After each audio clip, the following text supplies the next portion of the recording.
किल्ल्यावरती जो हमला केला तो या समोरच्या डोंगरावरून केला होता. म्हणजे इतिहासामध्ये म्हटलं आपण कोटल्याचा डोंगर म्हणतो बघा. हे समोर 1 2 3 4 5 आणि समोर झाड दिसतंय काय, त्याच्या पाठीमागे 3 वाडे आहेत. त्याला इतिहासामध्ये अष्टप्रधानांची वाडे, मिनिस्टर लोकांची घरं आहे ती.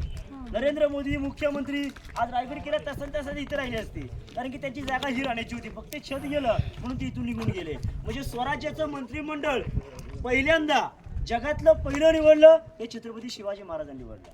त्याला किती पगार पाहिजे, त्याला किती मानधन दिलं पाहिजे, त्याने काय काय काम करावं हे छत्रपती शिवाजी महाराजांनी सध्यावरती त्यांना घेऊन ती निवड केली होती. मग त्याला इतिहासामध्ये म्हणतो आपण अष्टप्रधानांची वाडी. तसा आताचा कारभार दिल्लीच्या मंत्रालयात, तसा 365 गड किल्ल्यांचा गावकऱ्यांचा जो काही लेखी कागदोपत्री व्यवहार केला जात असायचा तो या समोरच्या वाड्यातून केला जात असायचा. मग त्याला इतिहासामध्ये म्हणतो अष्टप्रधानांचे वाडे. महाराजांचे 8 मिनिस्टर होते.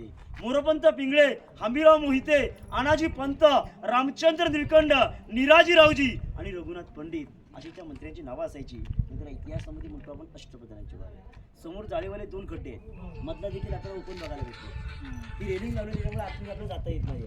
हा पहिला खड्डा 22 फुटाचा आहे, दुसरा खड्डा 18 फुटाचा आहे आणि तिसरा खड्डा आपल्याला 15 फुटाचा बघायला भेटतो. तिथे एक बोर्ड लिहिलंय बघा, धान्यांची कोठारी.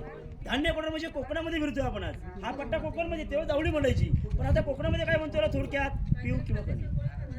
पण खरं धान्य कोठार पाहिजे असेल ना स्वराज्याचं तर आपल्याला नक्की बघा कोल्हापुरात पन्हाळा, गंगा, यमुना आणि सरस्वती मिळतो बघा. अहो जमिनीपासून ते भिंतीपर्यंत 52 फुटाच्या उंचावरती बघायला भेटत आपल्याला पूर्णपणे. आज शंका निर्माण होते की तिथलं धान्य कसं काढलं जायचं, तर ते पोत्याने वरून ओतलं जायचं, खालून पोत्याने भरलं जायचं आणि मग ते रयतेच पुरवलं जायचं. इथे सिस्टम तशी नव्हती.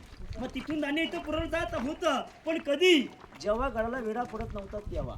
जर रायगडाला जर का एखाद्या शत्रूने, एखाद्या मुघलाने रायगडाला चारी बाजूने घेरला तर वरती असं लोक खाली जाऊ शकत होती काय, नव्हती जाईल. मग वरती असं लोकांना अन्न, वस्त्र आणि निवाऱ्याची गरज लागत होती. जर का त्यांना जर हे अन्न लागत असेल मग इथून खाली जाऊन न जाता त्यांना जर लढाईसाठी ताकद यावी म्हणून त्याला धान्य इथून केलं जायचं. किती महिने, 6 ते 3 महिने. इथलं धान्य काढायचं कसं, सिरी टाकली जायची, सिरीन धान्य वर काढलं जायचं आणि मग त्या इथल्या देखील प्रजेला उभारलं जायचं.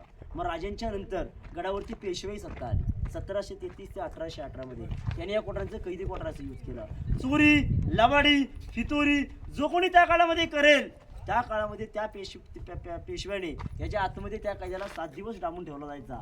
8व्या दिवशी त्या कैद्याला बाहेर काढला जायचा आणि विचारला जायचा की तुला गुन्हा कबूल आहे की नाही बोल.